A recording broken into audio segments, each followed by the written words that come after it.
Mheshimiwa mkuu wa mkoa, katika mkoa wako huu tunautambulisha mradi wetu huu leo, unaitwa HEP 2B.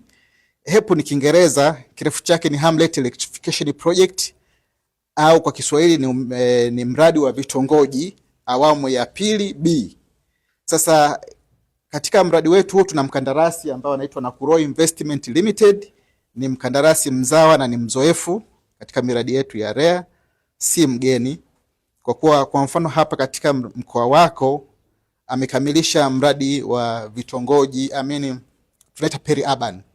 Katika miradi iliyokamilika nitamtaja pia.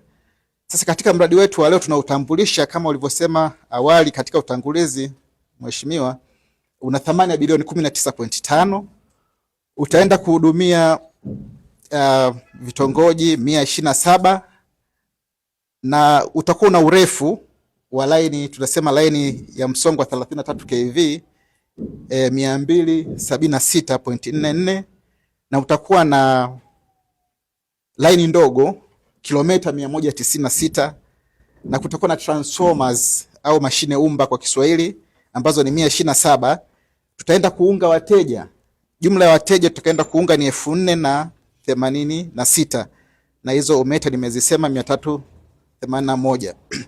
Mheshimiwa mkuu wa mkoa, kwa kweli tunashukuru serikali hii ya awamu ya 6 ya Dr. Samia Suluhu Hassan kwa kutenga fedha hizi bilioni 19.5 kwa ajili ya kwenda kupunguza vitongoji visivyokuwa na umeme katika mkoa wetu wa Arusha, na huu ni mwanzo tu. Tutaendelea kuleta wakandarasi ili tuweze kukamilisha vitongoji vyote, kwa sababu baada ya kupata vitongoji 127 vitabaki 438. 438 vitaendelea kuhitaji wakandarasi ili tuweze kukamilisha lengo la kufikishia umeme kwenye vitongoji vyote ifikapo 2030. La kwanza ni wapongeze nyie wenyewe TANESCO na REA kwa hatua hizi mlizozichukua.